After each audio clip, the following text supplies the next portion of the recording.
دغه الفاظ الله د جنتیانو متعلقم ویلی وسیق الذین کفروا الی جهنم زمرا دغه ساق یسوق ماده ده الله د جهنميانو متعلقم ویلی دي دغه ماده ده وسیق الذین اتقوا ربهم الى الجنه زمرا نو دغه شړل او ټیلوال د جهنميانو متعلقم قران ویلی دي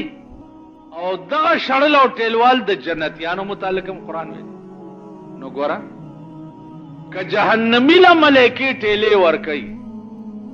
نو داغه د شان سره خدا مناسب دي ځکه چې جهنميان به بیزت خلقي او بیزت خلق له ټیلې ور کول چي دي نو دا فکر اوس جنتیان چې دي دا خو به معزز خلق وي با وقار خلق وي با عزت خلق وي نو عزتمن سړی لا ټیلې ور کول د ملائکو چې دي دا خدایي توهین دی او داغي بیزتی ده لکه اوس ګوره دې جمعات کې یو سړی کېړای پټې کړی چې کېړای پټې کړي نو تاسو ټول جمعات پر راټول شي څوک ولا سپېړه ور کوي څوک ولا ټیلې ور کوي څوک جمعات نه بار غورځوي نو په کار دی ور سره کنه ځکه هو غل دې ټیک کېړای پټې کړی او کدی جمعات کې اوس تاسو کې یو معزز سړی دی نیک سړی دی او هغه داسې روان دی ته ولا ټیله ورکې چې زرزه مړه ولې دې خوا نه چې زرزه مړه دا به مناسب وي وای نو قرآن هم دغه ماده او دغه الفاظ د جهنمی متعلق هم ویلی دي او قرآن کریم هم دغه ماده او دغه الفاظ چې ده د جنتی متعلق هم علما وای چې چاله ټیلا ور کول چې دی په دوه قسمه اوس خدای دیو کې چې تاسو به پوه یو چاله ټیلا ور کول دی چې غرض داغه بیزتی وي تی دشمنه اوس تپلار روانه او دشمن په مخه درغه دشمن په مخه درغه او دشمن در سره داسې وګاو والا نو تب په داس کې کنه بکې پښتانه یې کنه ها تاسو پښتانه وې پرون به بنظیر ته ټوپای ور پسرولا پښتانه چرته که تاسو پښتانه نو پرون به خټک ډانس چې دی ورته کول یعنی خزه ته ګډ یو میاشت ریهرسل کې چې وزیر اعظم برازي هغه ته پام کوي چې چرته په ډانس کې خپمه غلطه نه نور غړېږي سار می چا سره خبرې کولې وې زمونږ د الکوالی زمانہ کې به چرته زیات نه زیات الکان چې را جمع شو نو په میخه به سور شو ټپه به ویلا یا به جوار ساتل الته به ټپې ما په ویلې داغه به زمونږ لوی مستی و نو ماوی چې هغه وخت کې خو نور څونه اوس ټپو څه ضرورت دی اوس خو خزه ټپې وای الکان ټپې وای جنکای ټپې وای بادشاہان ټپې وای وزیران ټپې وای مولیان ټپې وای پیران ټپې وای میاګان ټپې وای استاد ټپو ضرورت پاتې نه اوس خو ټوله دنیا ټپې وای تی خالی اورا هر کور ډم خانه او کنجر خانه دا ټپې پکشتا ګډا پکشتا غزل پکشتا جنکای پکشتا د جنکو اکی میچ پکشتا د جنکو جنگی او هر زیخ کاری د پکشتا استاد د ټپو نوبت نه پیخي د ټپو ته اوسګاریږي نه تاسو خیال راځي ټپې خو باغه لکان وی چې غریبان به اوسګارو یا به پټیو یا به دیو نور څبونه یا به میخه یا به سنډاو نور څبونه نو په وګ بلاس کې خو یا قربان आवाज به وک اوس خو ټول ملک یا قربان دی بازارونو کې چې روانه ټول بازارونه صاحب یا قربان دی میوزک سنټر دی او کنجرخانی دی او ډمخانی دی او بایسکوپونه دی او سینماګانی دی اوس خو ټول ملک ډم توب او کنجر توب دی نو ستا د ټپې ویلو نوبت نه پیښي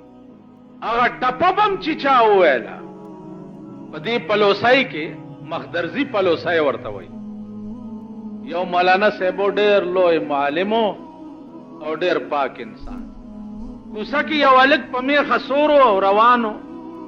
او دا ټپه یې وویله چې ستا یارانه ډوبه جاله ده ډوبې جالې ته وارخطا ولاړه یم مولانا صاحب جومات نه ورمنډه کړه او دا میخې پیزوانې ونیوه د هلک ته یې وی چې دا څه دی ووی دا بیا ووایه او ویرېدو هغه هلک وی چې ما ویل ووایه درته بیا ووایه ویل ما دا ووی چې ستا یارانه ډوبه جاله ده ډوبې جالې ته وارخطا ولاړه یم نو مولانا صاحب د کوڅې نه په جړا جړا جومات ته راغی او په سجده پرېوت چې وا خدایه نو د قبر یارانه خو داسې ډوبه جاله ده چې زما ورته ډېر وارخطا هلک ټپه څه پورې ویلې وه او چې کم نیکانو هغې ته مطلب څه واغست وی بچیه ټیک دی ووی د قبر یارانه داسې ډوبه جاله ده چې زما ورته ډېر وارخطا نو عرض مې دا و جي پښتو یا غیرت یا ایمان یا حیات دا خو مونږ کې پاتې نه ده مونږ نه هر څه ووت اوس خالي پښتو ژبه پاتې ده چې مونږ یې وایو کومو کسانو له چې لږه انګریزي زیاته زده کړې ده هغه ته وګورئ نو هغه خبرې چې کوي نو وایي دا لفظ به زه انګریزۍ کې ووایم پښتو کې ماته نه راځي په هغه پښتو کې لفظ ویلو باندې بیا شرمېږي نو دا به هم ختم شي خیر به هر تقدیر عرض دا و چې دغه یو ماده ده نو یو ټیله ورکول دي سړي ته د دشمن او یو ټیله ورکول دي سړي ته د دوست ته چې په کلي او په وطن کې په لاره روانې او ستا دشمن ستا مخې ته راشي او په قصد باندې تا سره اوږه ووایي نو ته به پرې ډاز وکړې چې ته زما دشمن یې تا ما سره اوږه څنګه وواله تا په زور ما سره ځان ومګل او یو ستا دوست یو محبوب وي او ته په لاره روان یې هغه در باندې رستو نه سترګې پټې کړي او یا در سره اوږه ووایي نو چې ته ورته وګورې او هغه سړی ستا دیرینه دوست وي نو د هغه په اوږې والې به ته خوشحال شې او که خفه به شې تاسو وایئ علما لیکي چې د جهنمیانو ته ټیلې ورکول د ملایکو چې دي دا به په اعتبار د هغې د شرمولو او د رسوا کولو وي چې زر ځئ خدایم بیړه تباه کا جهنم ته زر ځان رسوئ نو د رسوایۍ ټیلې به وي او جنتیانو ته چې ټیلې ورکوي نو هلته به راز بلي هلته به راز دای ما یو ټکی کړی دې ته لږ سوچ وکئ چې د جهنم دروازې به تر هغې بند دي چې تر څو پورې وررسېدلي نه اوس قرآن کې هم دې رکو کې راځي چې وسیق الذین اتقوا ربهم الى الجنة زمرا حتى اذا جاءوها وفتحت ابوابها د جهنميانو ذکر چې دی هلته واو نشته واو او دلته واو دی فتحت ابوابها اوس به دروازې کولو شي چې جهنميان راورسي او دلته وفتحت ابوابها د جنت دروازې به دوی د قیامت د میدان نه لا را روانم نه چې د جنت دروازې به ورته لري تاسو خیال راغی ماشاءالله پوه شوي به وفتحت اوس دې رکو کې ګورئ وسیق الذين كفروا الى جهنم زمرا حتى اذا جاءوها فتحت ابوابها وقال لهم خزنتها الم ياتكم رسل منكم يتلون عليكم آيات ربكم وينذرونكم لقاء يومكم هذا وبدبخت وكم بخت تاسو له څوک نو راغلي چې تاسو يرولي وې پوي کړي وې چا نه وې پوي کړي دا کم ځای لرانه دا په جهنم کې ملائکه ورته بیا وې وسيق الذين اتقوا ربهم الى الجنة زمرا حتى اذا جاءوها چې دا جنتیان د جنت دروازو ته راورسي نو وفتحت ابوابها دا دروازې به د وړاندې نه ورته لري نو دا ملایکې به په لاره ټېلې دې د پاره ورکوي چې هغې کې به وجه بلې د جنت د میدان نواله د جنت ته دروازې پورې د قیامت د میدان نواله د جنت ته دروازې پورې به د جنتیانو ته دائیں بائیں لارې سجاو شوي وي ګلونه به وي بوټي به وي فرشونه به وي چې په دې به دا څه چلي جنتیان به پرې را روان نو دا جنتیان خو به سپېره وي زمونږ او ستاسو غوندې که خدای مړي اوس خو به دا سپېره ټول جهنم ته دا خدای ورک که دا سپېرو نه جنت له څه کار کړی دی نو دنیا هم تباہ ده او آخرت هم تباہ ده دې سپېرو په دنیا کې ګارنټي سره لیدلي دي او قالینونه به یې سره دي نو کله به یو قالین ته ګوري کله به ملایکې به ټېلې ورکوي چې خدای دې ورک که دا عارضي غوندې خوندونو ته مه ګوره اصلي ته ځان رسوه دا ملایکې به ټېلې په دې نیت ورکوي چې دا ګارنټو د قالینونو د سجاوټ ته مه ګوره هغه اصلي شی چې ستا انتظار کوي چې جنت دی که نه جي دغې ته ځان زر رسوه نو د ملایکو ټېلې به په دې نیت وي جنتیانو ته او د ملایکو ټېلې به په دې نیت وي جهنمیانو ته نو د جهنمیانو ټېلې به په اعتبار د هغې د رسوایۍ او د هغې د ذلت وي او د جنتیانو ټېلې به په اعتبار د هغې د عزت او د هغې د دوستۍ اوس دروازې ته چې ورسي دروازه کې به د دې سلامي کی وقال لهم خزنتها سلام علیکم وقال لهم خزنتها سلام علیکم طبتم فادخلوها خالدین د جنت دا ملائکی بدی جنتیانو ته په دروازه کې وای سلام یو خدا چې کوم سوال ما د حیواناتو متعلق کړو داغه مختلف قسم جوابونه بعض حضرات ما ته راوړ خدای پاک دې جزای خیر ورکی سنا سه کوشش به کړی غریبان دویمه خبره دا و چې تیرو جمعو کې ما یو ټکی کړو چې جهنميان چې جهنم ته ورسی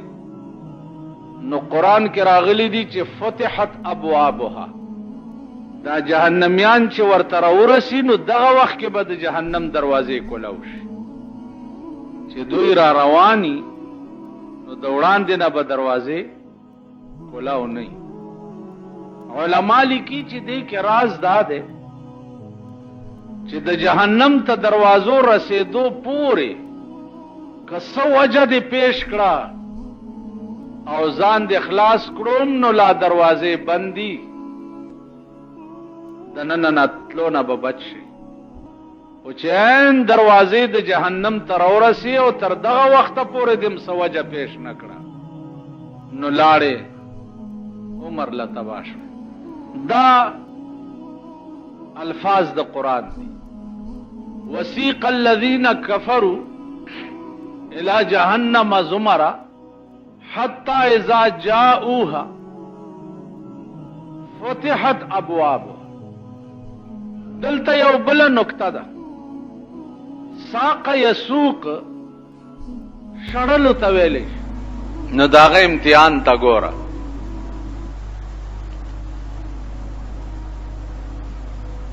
اول امتحان خو پیداو شو چې دا اسماعیل علیہ السلام د مور په غیږ کې دی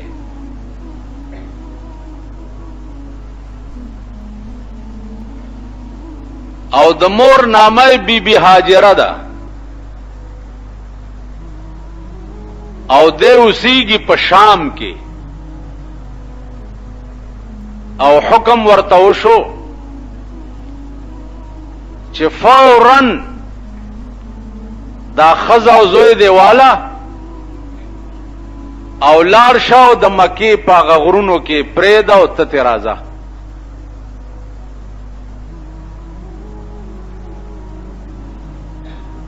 خزه ته وی تیار شه. زوی غیږ کې راواغستو، خزه او خاوند را روان شو. د شام نراله مکی ته. په مکه معظمه کې کتا سولیدلی چرته چې آب زمزم کوې ده، دا کوې هغه وخت کې نو. په دغه ځای کې خزه پرېخوا او زوی ولا غیږ کې ورکو دته روان شو.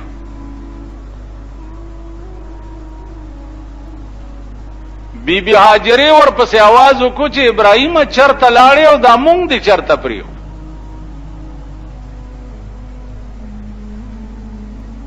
ورته وی چې بس تاسو بدل ته یې او زه درنه لاړم. نو خزه ورته څه وایي؟ خزه ورته وایي چې د خدای په حکم دې پریخو که په خپله اراده دې پریخو. ابراهیم علیہ السلام ورته وی چې بیبي د خدای په حکم می پریخوي. وی چې د خدای په حکم دې پریخم نو په مخه دې ښا خدای پوهیږي او کار پوهیږي. اوس مکه دغه وخت کې خار نشتا، آبادی نشتا، وادي دا د دوه غرونو منځ دی، ریګستان دی، ایس نشتا.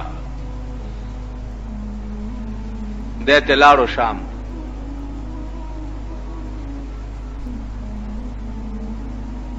اوس پدې پوهیږي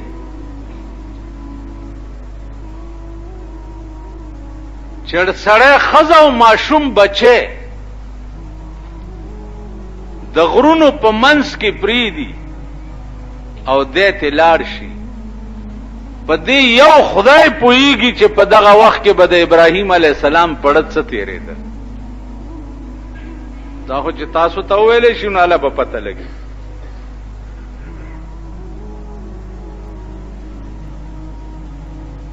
د خپل ګریوان کې وګورئ چې دا کار مونږ سره وشي، مونږ به وکړی شو. که دا امتحان په تاسو وی چې هلکه ګډوره مډوره پرېږدئ، ښځه او ماشوم زوی والی یو هلته پلاني غر کې پرېږدئ او تاسو ترې راځئ.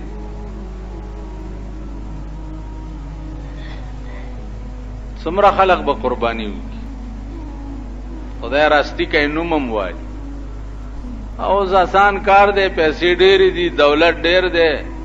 غویه والی یا ګډ والی ګلونه ورواچي او ګرځئ را ګرځئ. دا خو هر څوک کولی شي.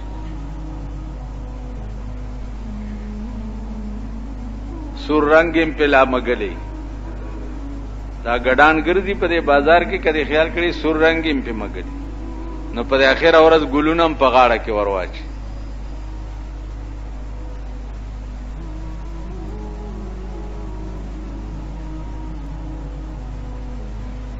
بی بی مریم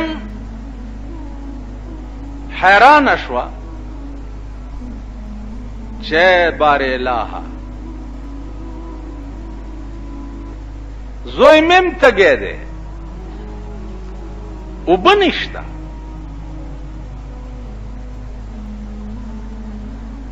دا صفا مروه چې د په مکه کې د دې په دې منځ کې اوس اوترې منډې وای. کله د صفا په غونډۍ وخیږي او بلټي، کله د مروه په غونډۍ وخیږي او بلټي. او زلا بی بی مریم دا منډې د صفا او د مروه په دې منځ کې ووالي. او زلا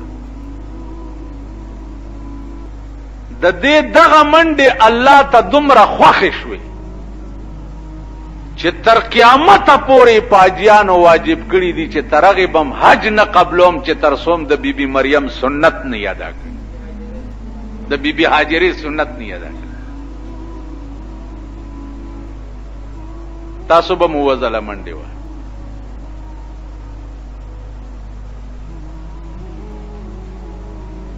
مایوس شوا او بنشتا